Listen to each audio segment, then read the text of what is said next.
Cabinet मंत्री मध्य प्रदेश शासन जोरदार तालियों से स्वागत वंदन अभिनंदन। इस ग्राम पंचायत देवरा भागवतपुर में आदानी जी का एवं उनके साथ पधारे उनके साथी गणों का स्वागत करेंगे। आज आपके शासन की योजनाओं को बारे गांव में हम अभी देवरा भागवतपुर में आए। कार्रवाई करने के लिए कल हमने 5 पंचायतें करी, अभी भी आज हमें 7 पंचायतें करनी है। आपके बाद हमें गुमानगंज और गुमानगंज के बाद बिलाही, अभी 2 पंचायतें हमें और करनी है। ये जो हम बताना चाह रहे हैं, जैसे कि सीओ हमारे सेवा अभियान कार्यक्रम चालू किया है, जिसके तहत 17 सितंबर से अक्टूबर तक एक कार्यक्रम चलेगा। 2 चरणों में एक कार्यक्रम है। इसके प्रथम चरण में आज ये शिविर लगाया जा रहा है, जिसमें विभाग के सभी कर्मचारी अधिकारी उपस्थित हैं। पंजीयन काउंटर एवं आवेदन काउंटर बनाए गए हैं। यदि किसी को किसी भी विभाग से समस्या या किसी योजनाओं का लाभ लेना है तो वो अपना आवेदन कर सकता है। यदि आवेदन नहीं लिखते बन रहा है तो वहाँ टीचरों की ड्यूटी लगाई है, वो आपका आवेदन लिखेंगे और इसका निराकरण यदि विभाग का अधिकारी आज ही कर देता है तो आज ही वापस कर देगा, नहीं तो दूसरे चरण तक ये जो भी आवेदन आए हैं उन सबका निराकरण करके शिविर प्रभारी को देंगे। और दूसरे कार्यक्रम में हित लाभ का वितरण मंच के माध्यम से किया जाएगा। वैसे शासन ने 33 योजनाओं का इसमें समावेश किया है, फिर भी माननीय मंत्री जी की मंशा यही है कि इसके अलावा भी जितने भी विभाग हैं उनकी कोई भी योजनाओं का लाभ यदि व्यक्ति चाहता है तो आज वो आवेदन दे सकता है। मैं ज़्यादा समय ना लेते हुए सीधे माननीय मंत्री जी से निवेदन करूँगा। देवरा भागवतपुर में आपके शिविर का आयोजन किया गया है और आज इस शिविर में हमारे बीच में उपस्थित हमारे जिला पंचायत के उपाध्यक्ष आदानी का स्वागत करने के लिए ओनर जी आदानी के साथ में आए हुए उनके साथी गणों का स्वागत करेंगे। श्री धनपत अहर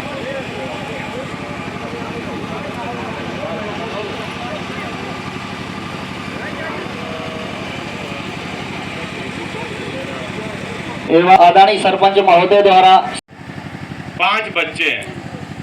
पिताजी के नाम पे 5 एकड़ जमीन चढ़ी है, बंटवारा हुआ नहीं है, तो पिताजी गरीबी रेखा में नहीं चढ़ पाए तो उनके लड़के भी नहीं चढ़ पाए। वो इसलिए कि पिताजी के सामलाती खाते में वो भी जुड़ गए। हिस्सा तो उनका बट गया, वो अलग अलग खेती 1-1 एकड़ में कर रहे हैं, लेकिन रिकॉर्ड में उनका बदलाव नहीं है क्योंकि पिताजी ने उनके नाम पे जमीन ट्रांसफर ही नहीं करी, उनको बंटवारा में दी नहीं, बंटवारा में बाहिनी दे दी, लेकिन रिकॉर्ड में कोई बंटवारा नहीं है। पंचायत, क्योंकि आपकी पंचायत ज्यादा बड़ी नहीं होती है, उसमें आपको ये पता है कि कौन सा पात्र व्यक्ति है, उसको कौन सी योजना का लाभ नहीं मिल रहा। आप 10 दिन से सर्वे भी कर रहे हो और इसलिए उस योजना का लाभ दिलाने के लिए उनके घरों में भी आप जाओ कि लाभ ले लो। यदि वो नहीं निकल पा रहे, नहीं समझ पा रहे, और यदि वो पात्रता के हिसाब से उनको लाभ दिला दो। 31 तारीख तक का समय है आप लोगों को, और 31 तारीख के बाद यदि हमें कोई पात्र व्यक्ति किसी भी पंचायत में मिल गया जिसको संबंधित योजना का लाभ नहीं मिला होगा तो उसमें हम विभाग के खिलाफ और आप लोगों के खिलाफ कार्रवाई करेंगे, आप लोगों को दंडित करेंगे। यहाँ का विक्रेता कौन है? तो यहाँ सरपंच है ही है। हम तो सभी उन नेताओं से भी हम आग्रह करना चाहते हैं जो जनता के बीच में काम करते हैं, जो जनता का मत लेते हैं। जब आज सरकार किसी को, गरीब को फायदा देना चाहती है तो आप लोग भी आगे बढ़ के आ जाओ फायदा दिलाने में। जो व्यक्ति पात्र है, पात्रता के हिसाब से उसको लाभ दिलाओ,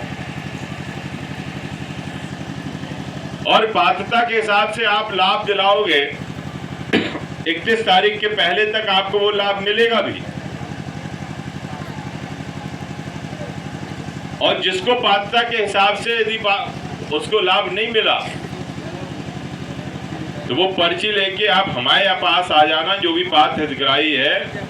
फिर हम जिस विभाग की जो योजना है जिसका उसको लाभ नहीं मिला, हम संबंधित विभाग के अधिकारियों को और उनकी टीम को हम जिम्मेवार मानते हुए उनके खिलाफ कार्रवाई हम करेंगे। आपके यहाँ पे सब कोई जानता है कि पात्र कौन है, अपात्र कौन है। इसमें कोई पंचायत की राजनीति भी नहीं चलनी है।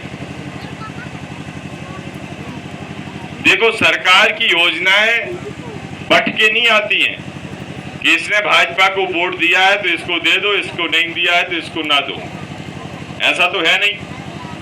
योजनाओं का लाभ तो सभी समाज, सभी वर्ग, सभी पार्टी के लोगों को दिया जाता है। और इसलिए आज पंचायत में भी लाभ सभी को मिलना है, जितने भी पात्र हितग्राही। सरकार की मंशा स्पष्ट है कि पात्रता के हिसाब से पात्र व्यक्ति कोई भी पंचायत के अंदर न छूटे। उसका वो खात्मा करना चाहते हैं कि कोई भी पात्र व्यक्ति, यदि आप हमारे पास भी आओगे बाद में, तो मुझे ये लगेगा कि या तो आप अपात्र हो या आप उस टेबल पे अपना आवेदन लगाने नहीं गए। और इसलिए मेरा आप लोगों से आग्रह है, एक और मैं कहना चाहता हूं कि बहुत से ऐसे लोग भी होंगे जो पात्रता की श्रेणी में ना आ रहे हो, नाते रिश्तेदार नहीं है। हमें तो हमारा गरीब को लाभ मिल जाना चाहिए। कोई भी व्यक्ति होगा और यदि उसने उस योजना का लाभ उसको नहीं दिलाया तो हम तो खिलाफ में कार्रवाई करेंगे। हम किसी की सिफारिश नहीं मानने वाले। और इसलिए हमारा सबसे विनम्र आग्रह है, अभी हम आग्रह कर रहे हैं, बाद में हम कार्रवाई करेंगे। और इसलिए हम ये बात आप लोगों से कहने आए थे और आप लोगों से भी, जनता से भी हम आग्रह करने आए थे कि आप उस टेबल पे आवेदन लगाओ, पावती लो, अपने पास रखो। वो यदि अपात्र हो आप, तो वो बताएंगे कि आप इन कारण से अपात्र हो, और यदि पात्र हो तो शासन की योजना का लाभ देंगे। अब इसमें 5 लाख की दवाई हर साल मुफ्त का भी कार्ड अभी हम बांटने वाले हैं, वो भी हम देने वाले हैं। आपका उसके लिए भी जो भी कार्रवाई है वो आप करो। कई चीज़ें हैं हमारी संबल योजना में। दुर्घटना घटना में किसी की मृत्यु हो जाती है तो 2 लाख 4 लाख पहले की सरकार ने निरस्त कर दिए थे, हमने उनको बहाल किए हैं। जिनके बहाल नहीं हुए और घटना घट गई वो अपील करें, हमारे सीओ साहब से मिले, वो उनको करके और वो करवाएंगे। उनको जो उनको लाभ मिलना चाहिए 2 लाख 4 लाख का वो दिलाएंगे। वृद्धा पेंशन, विकलांग पेंशन जिनको नहीं मिल रही वो बताएं। इसलिए शासन की योजनाओं का राशन जो गरीब है उनको नहीं मिल रहा है वो बताएं। इसलिए ये सब चीज़ों को लेके हम काम कर रहे हैं। इसलिए आप लोगों से इतनी हम चेताने आए थे, जगाने आए थे, क्योंकि हर पंचायत में हम जा रहे हैं खुद, और खुद जाके आप लोगों से, जनता से निवेदन कर रहे हैं, आग्रह कर रहे हैं कि इससे अच्छा मौका नहीं है। क्योंकि माननीय मुख्यमंत्री जी और देश के प्रधानमंत्री जी भी, मोदी जी भी इस योजना को देख रहे हैं कि हमारी जो योजना है वो हर पात्र व्यक्ति को मिल जाए। यही माननीय मुख्यमंत्री जी का कहना है, यही माननीय प्रधानमंत्री जी का कहना है। और इसलिए उसके लिए ये शिविर आयोजित हो रहे हैं और इसमें बड़ी कड़ी निगरानी रखी जा रही है। और उसी के बताने के लिए हम आज आपके बीच में आए हैं। मुझे पूरा भरोसा है इस शिविर का आप फायदा उठाएंगे और शासन की योजना का लाभ लेंगे, ऐसा मुझे पूरी उम्मीद है। आज आप लोगों ने मेरी बात सुनी, क्योंकि मैं एक और बात कहना चाहता हूँ। ये तो हो गई आपकी योजनाओं के लाभ की बात। अब मैं विकास, ये नहर पट्टी आपके सामने से नहर जा रही है। आप बहुत दिन से सोचते आए, हम भी बोलते आए कि 45 किलोमीटर की रोड हम बनवाएंगे। अभी हम देख रहे थे बहुत सी नहर कटाव ले रही है, कट रही है, और रोड ही के पास तक पहुंच गई, हम वहां देख रहे थे। लेकिन आप चिंता नहीं करो, हम इसी महीने या अगले महीने तक इस रोड का हम भूमि पूजन करने वाले हैं। नहर का भी हम सुधार करवाएंगे और साथ में ये पूरी रोड 45 किलोमीटर की नहर पट्टी की रोड, जो आपकी जीवन रेखा है, बरसात के दिनों में जो दुर्गम हो जाते हैं, आप मुख्यालय पहुंच नहीं पाते हैं, जो लंबे समय से, जब से देश आज़ाद हुआ है तब से शायद ये मांग आपकी रही आई होगी उत्तर प्रदेश सरकार इसकी स्वीकृति नहीं देती रही, लेकिन हमने जाके वहां लड़ाई लड़के मुख्यमंत्री से फोन करा के बात करके उत्तर प्रदेश के मुख्यमंत्री से मिलके उसकी स्वीकृति ली और दिल्ली जाके हमने 76 करोड़ रुपया इसके लिए मंजूर कराए हैं, जो हम रोड बहुत जल्दी हम बनवाने वाले हैं। इसमें आपके नहर के पुल भी हैं, नहर को सुदृढ़ीकरण करने के लिए उसका विस्तार भी है और रोड आपकी पूरी आपकी वहां तक बनेगी। अभी जिस दिन हम भूमि पूजन का कार्यक्रम रखेंगे उस दिन हम आप लोगों को भी आमंत्रित करेंगे कि आप भी इस रोड के कम से कम भूमि पूजन के जसदीद गवाह बन जाओ कि अब ये रोड बनने वाली है। ये आपकी सबसे बड़ी इस मांग की, जिस दिन हम वोट मांगने यहाँ पे आए थे उस दिन से ही हम ये सोच रहे थे कि ये रोड हमारी प्रण था। हमने आपसे पहले भी कहा था कि हमारा प्रण है कि हम इस रोड की स्वीकृति और मंजूरी कराएंगे चाहे जैसे हो। अब नपाई तुलाई सब चालू हो गई होगी, ठेकेदार तय हो गए हैं। अब तो भूमि पूजन का कार्यक्रम है जो हम करने वाले हैं। और एक और बता दें, एक और बड़ी सौगात हम आपके पूरे परिक्षेत्र को देने वाले हैं, वो है 220 kVA का पावर स्टेशन अजयगढ़ में। जो बिजली की समस्या है वो पूरे क्षेत्र की हम खत्म करने वाले हैं। अब हमारी लाइट अजयगढ़ क्षेत्र को तो मिलेगी। अब ये अजयगढ़ वाले चंदला को भी लाइट यहीं से भेजेंगे और पन्ना को भी अब लाइट उल्टी जाएगी। अभी आपकी पन्ना से लाइट आ रही है और बड़ी दूर है, लेकिन अब हम 220 kVA का वो अडानी वाले से भी वो लोग जमीन उन लोगों ने ले ली है, उसका भी हम भूमि पूजन बहुत जल्दी हम अजयगढ़ में करने वाले हैं। ये दो बड़ी सौगातें आपको हम देने वाले हैं। यही बात मुझे, ये शिविर हो सकता है आपने बहुत पहले कई आवेदन दिए हो, लेकिन माननीय मुख्यमंत्री जी और प्रधानमंत्री जी का ये मकसद है कि जो 17 तारीख से 31 अक्टूबर तक जो शिविर चलने वाला है 2 चरणों में, पहला चरण आपका ये है, दूसरा चरण 11 तारीख के बाद चालू होगा।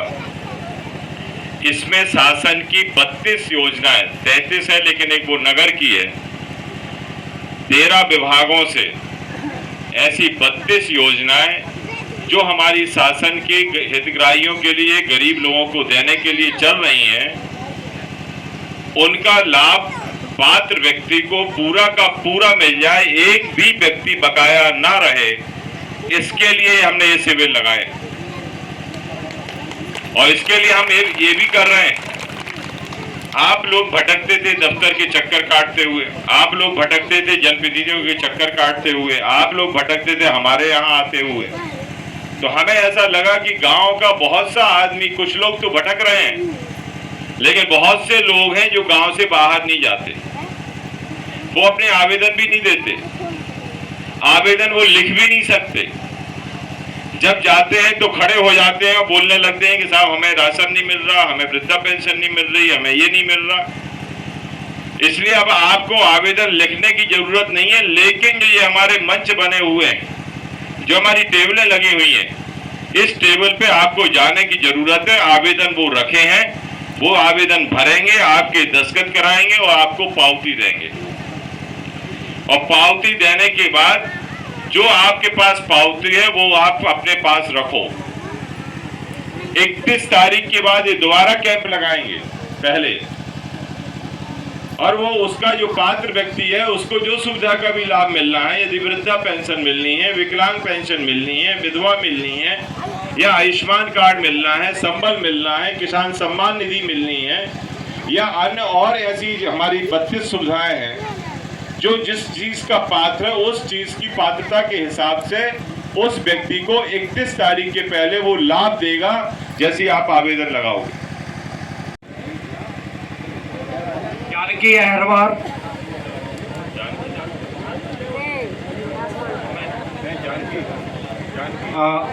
बड़े गिरजा कौंडर आ जाए।